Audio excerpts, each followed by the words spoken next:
guardé un mes y medio. No salí, le cogí miedo, con todo respeto. Escuché muchas muertes, sabe verdad, sabe mentira, no salí. A partir del mes y medio que la necesidad me obligó, me empujó a la calle, lo hago, pero, o sea, yo no me saco la mascarilla por nada del mundo. La pregunta es, ¿qué cosas hay nuevas, si acaso relacionado con el tema coronavirus y COVID? Severe Acute Respiratory Syndrome, coronavirus 2, que tiene la capacidad de infectar humanos y de infección entre humanos después de haber venido originado en un animal pasando por un huésped intermediario, a través de un parámetro que se llama R sub 0, que es la capacidad de transmisión a otros, de más o menos 2.63.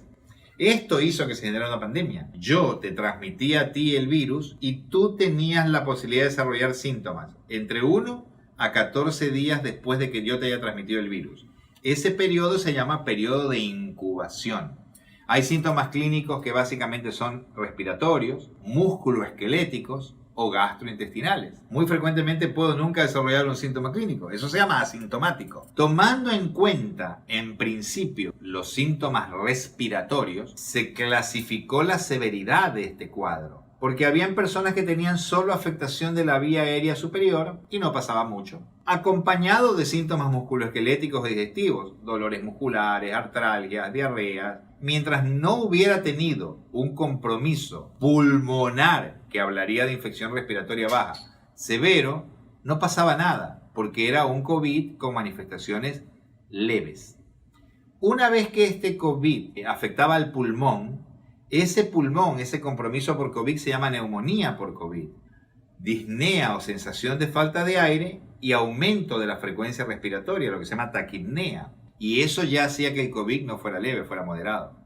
Y de hecho, si esa dificultad respiratoria era tanta que te hacía respirar más de 24 veces por minuto, o si el nivel de la saturación del oxígeno de la sangre, que normalmente debería ser 98, 99%, si el nivel caía por debajo del 93%, o si una imagen radiográfica o tomográfica mostraba mucha afectación, ya eso no era ni leve ni moderado, ese ya era un COVID severo. Se llama el oleaje por enfermedad COVID, que produce una determinada mortalidad, que se conoce en el mundo más o menos por el 2 al 3% de mortalidad por enfermedad de COVID. Bueno, entonces cuando estamos en la fase 3, que es cuando tenemos más infecciones, más viremia, más mortalidad, eso se conoce como la fase 3. Puede sobrepasar el nivel de atención de los hospitales y hace que colapsen los hospitales, como sucedió en la mayor parte del mundo. Inclusive en Guayaquil, y ahora en Quito están un poco medio colapsados.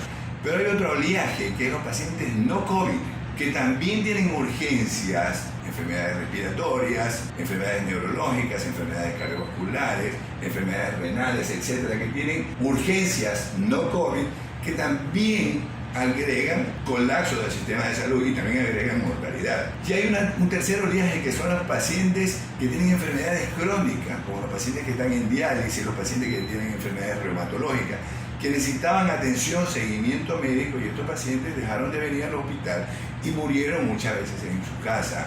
Y después está un cuarto oleaje, que es lo que se llama el estrés postraumático. Hizo que muchas personas comiencen a tener síntomas psicológicos, ausencia de atención en su familia, intentos de suicidio, problemas económicos, y todo eso va haciendo que tengamos un estrés que probablemente ese oleaje lo vamos a mantener durante algún tiempo, y probablemente esto también agregó mortalidad. Entonces la mortalidad no solamente fue por COVID, que más o menos de 2 a 4% como dije, sino que también los pacientes no COVID también fallecieron.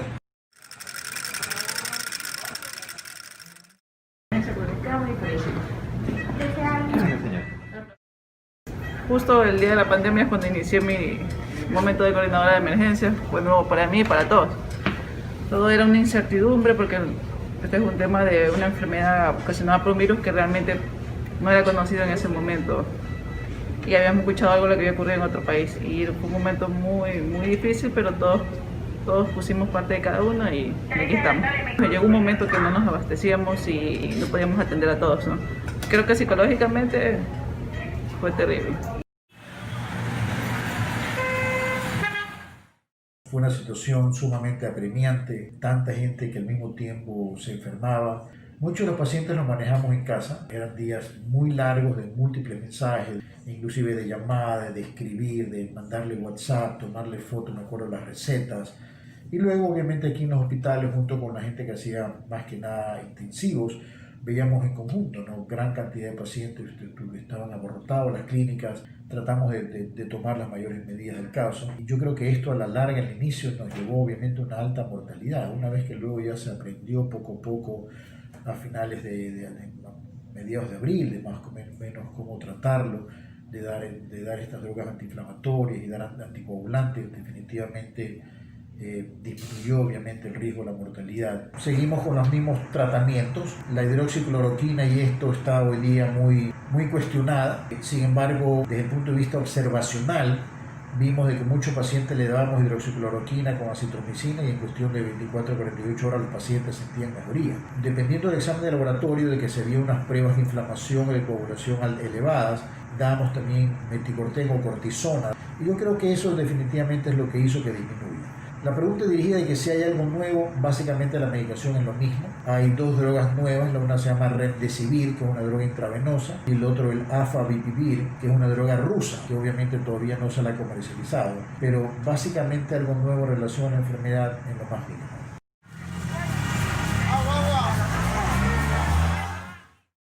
Yo creo que ya en 90 días ya aprendimos que hay evidencia de que hay algunas drogas que se usó en COVID que no tienen una evidencia clínica confirmada. Ya sabemos de las utilidades de la hidroxicloroquina, la cloroquina y de la citromicina y las dificultades que tiene administrar este tratamiento, así que deberíamos ser muy respetuosos hasta que aparezca buena evidencia médica. Lastimosamente hay pocos casos controles con terapia estándar y terapia con hidroxicloroquina, citromicina. No hay una buena base de datos de esto. Debemos ser respetuosos de saber cuándo tenemos que usar el plasma para los pacientes que están con enfermedad o sospecha de enfermedad grave. Yo creo que ya aprendimos que la evidencia médica es imprescindible para el tratamiento de los nuevos pacientes, para ya no cometer los mismos errores o hacer las cosas porque nos venían y no teníamos otra cosa que hacer. No hacer nada creo que es un error, pero hay medidas estándar que no se tienen que abandonar. El síndrome de dificultad respiratoria por COVID o no COVID está bien estandarizado y hay que aplicarlos y agregar, si es COVID, la medicina que tenga buena evidencia médica para tratar de disminuir los efectos de la enfermedad grave, sobre todo a ese 2% de personas, de pacientes que fallecen.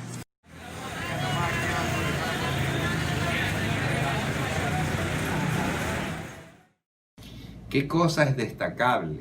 Tener centros de atención primaria y centros con una complejidad intermedia, donde los pacientes pudieran ir, tener oxígeno, hacerse determinado tipo de terapia respiratoria, que básicamente es acostarse boca abajo gran cantidad del día y recibir el oxígeno, y recibir medicación, porque la gente es muy cruel. Yo tengo una paciente mía que un día me mandó una foto del televisor de CNN cuando hablaban mal de la hidroxicloroquina y me dijo, tome, instrúyase. O sea, tratándome de ignorante, ¿no? Entonces, quiero decir todo esto para que quede claro, ¿no? ¿Y qué es lo que hacen los chicos? Van a los lugares, usan medicación, ellos tienen sus esquemas de medicación, y son todas medicaciones que en realidad, en honor a la verdad, ninguna está aprobada como claramente eficaz en COVID. Hay datos de que sí, hay datos de que no. Los chinos dijeron una cosa y los americanos dijeron otra. Y lo que hay que tener muy claro, más allá de todo, es que uno en investigación también puede sesgar un poco para poder hacer control.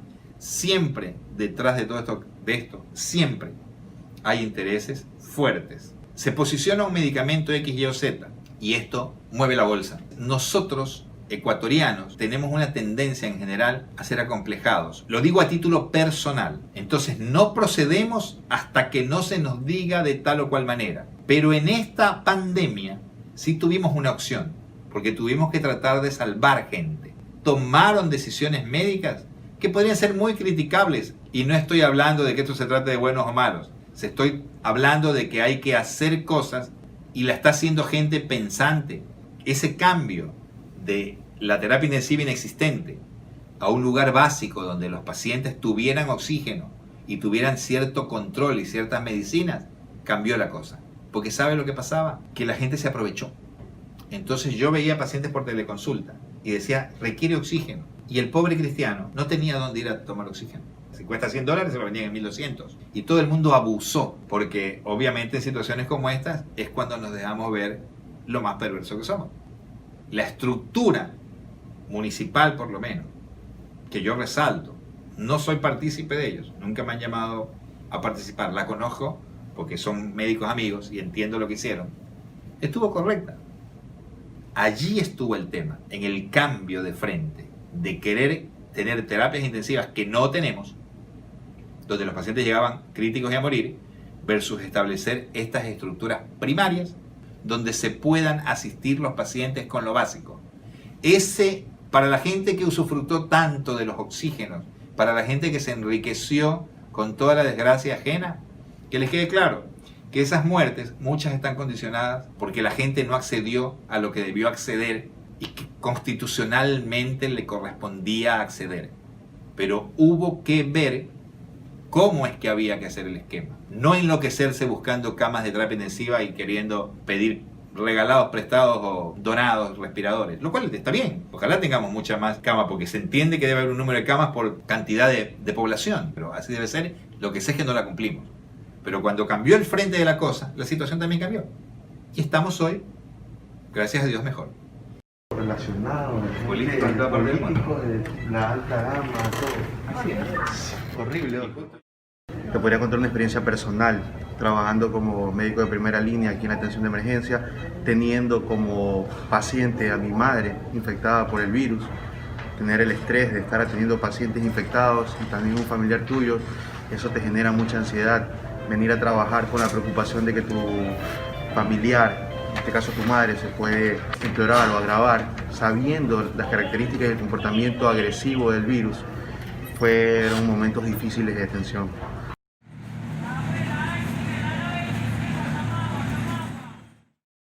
Yo le veo que la segunda o tercera oleada más bien son los problemas médicos existentes que no lo hemos tratado, que no se han podido tratar adecuadamente. Emergencias quirúrgicas, emergencias de problemas coronarios, problemas neurológicos, de que por temor a venir se han ido complicando. Pacientes con enfermedades crónicas como SIDA, HIV, pacientes renales, pacientes con problemas artríticos, reumatológicos, que no han recibido su medicación porque los hospitales no daban la medicación, no querían salir, y a la larga más bien los problemas médicos no asociados al COVID es lo que vamos a tener. Pero en general la lectura es que si tú no tienes necesidad de salir de tu casa, peor la gente mayor, no salgas. Y si un paciente requiere una atención médica, tiene que ir con la disciplina del caso, con una mascarilla, el gel alcohólico, que se distancia.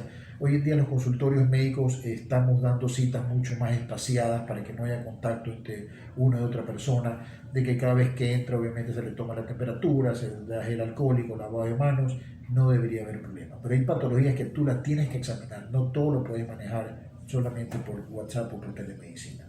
Todos los países que inicialmente decidieron no cerrar sus fronteras les ha ido mal. Mira la mortalidad que obviamente ha tenido Inglaterra, la mortalidad que han tenido muchos países que no han decidido. Se ha demostrado que eso, la comunidad comunitaria, que todo el mundo se infecte y ver qué pasa, definitivamente no ha dado resultado, porque la mortalidad ha sido muy grande. Y hay un estudio muy importante, que los países que realmente han hecho aislamiento, que han hecho distanciamiento, que han obligado a utilizar mascarillas, le han ido mucho mejor. Mira que al principio Brasil te decía que no hagas absolutamente nada. Mira la mortalidad que ahorita estamos teniendo con Brasil, lo mismo con Reino Unido. Entonces se hizo lo correcto el inicio desde el punto de vista de la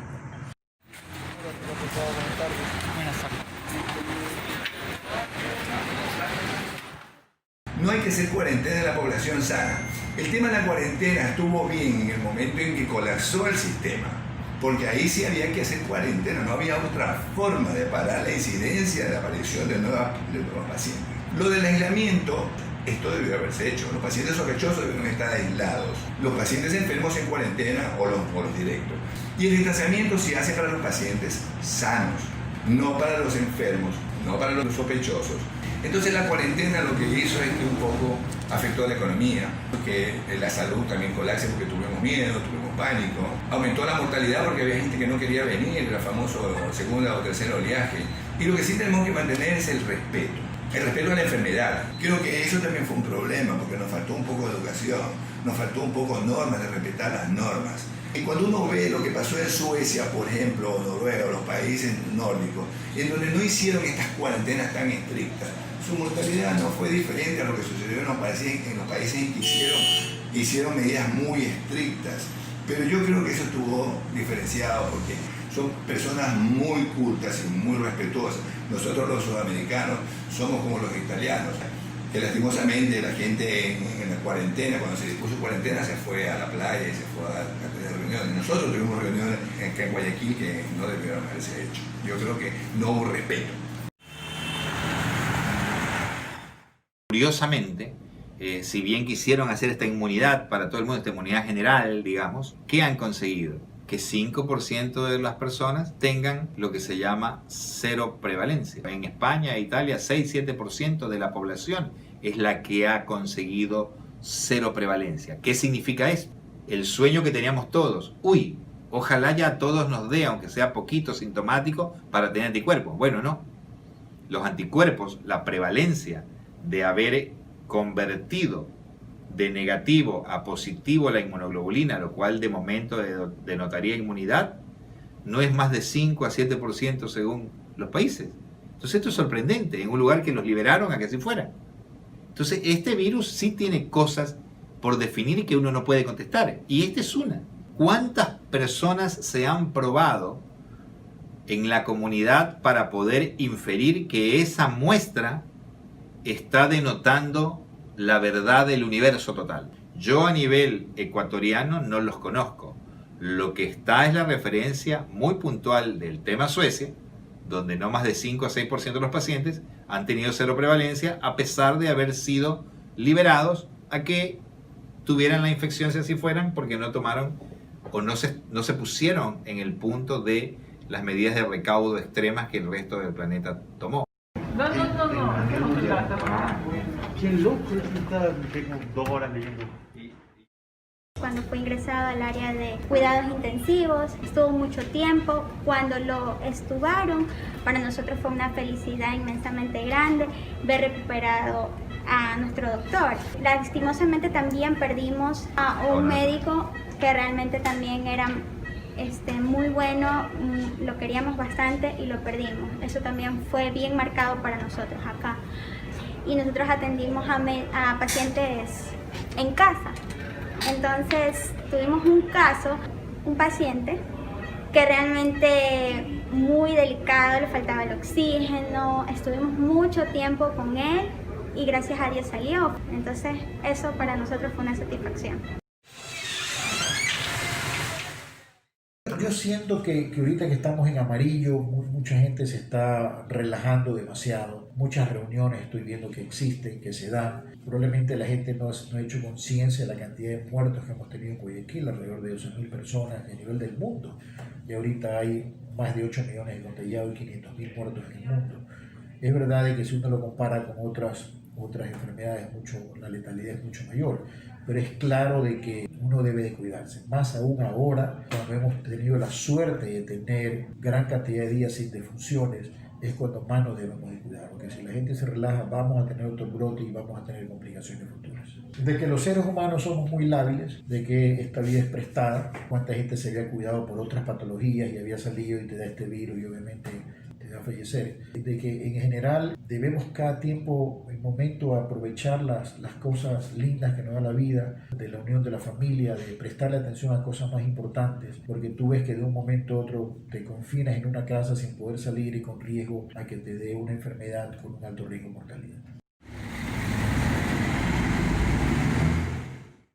Yo creo que ahora lo que debemos tener es respeto.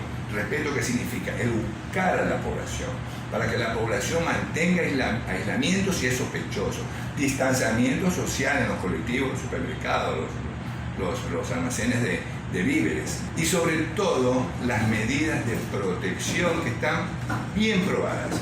Distanciarse, lavarse las manos, usar los cubrebocas, los cubrenariz, las mascarillas, el uso de alcohol al 70% y sobre todo, si no tiene necesidad de salir a la calle, no salga, quédese mejor en su casa porque esa es una buena medida y estas son las medidas que han demostrado efectividad en el control de la pandemia. Encontrar el equilibrio y ganar la batalla va a significar estar conscientes de lo que tenemos que hacer. Yo hoy estoy sentado en mi consultorio y hasta ahora que estoy hablando contigo he estado vestido de manera apropiada y cuando mis pacientes han venido he tomado todos los recaudos. Aplica mucho el sentido común de entender ya cómo es más o menos la transmisibilidad de la enfermedad y aplica de que nosotros estemos conscientes de que tenemos que priorizar la salud y priorizar el cuidado nuestro y el de los demás. Pero de que comenzamos a trabajar, el mundo lo ha hecho. De que comenzó a liberarse, el mundo lo ha hecho. Ahora, nosotros tal vez venir en un auto al consultorio es una cosa segura. De mi casa al consultorio y de aquí para allá. Y no me expongo más. Pero subirse a un transporte público es un gran problema. Ahí está la intervención de las autoridades municipales en este caso, que han hecho que el aforo de los lugares públicos o de los buses pues sea un porcentaje determinado. Creo que es un 30%.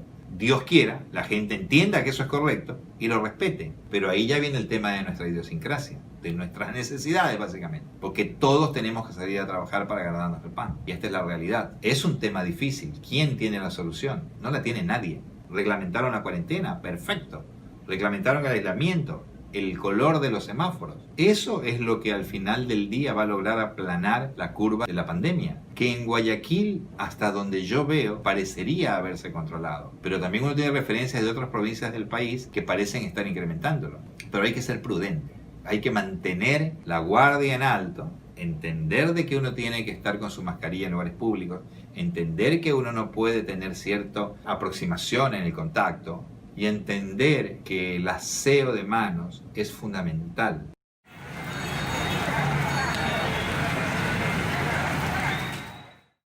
En el momento de lavarnos las manos son cositas que la gente no tomaba mucho atención, ahora ya va a ser algo muy normal y eso ha dejado una huella casi que imborrable en las personas.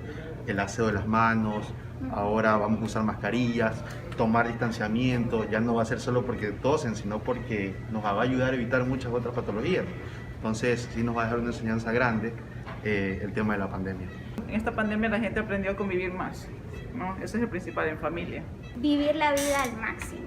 De verdad que es importante porque verse al punto que yo llegué a ver a las personas muriéndose en casa prácticamente fue para mí fatal. Entonces hay que valorar a tu mamá, a tu papá, a la familia en sí. Ojalá haya gente que aprenda la parte humana de esto y no explote la situación, porque realmente esto ha sido una movida de dinero enorme en el sobreprecio de los insumos, del oxígeno, de las pruebas cualitativas en principio, de test rápidos, y que la gente encima de la desgracia que ya tenemos de haber padecido una enfermedad física, orgánica, que generó mucho síntoma y hasta muerte por los grados de severidad que tenía, encima deja un impacto tremendo a nivel mental y a nivel económico, que es lo que va a pasar. Entonces no enfermemos más a la gente, aislándola cuando no hay necesidad.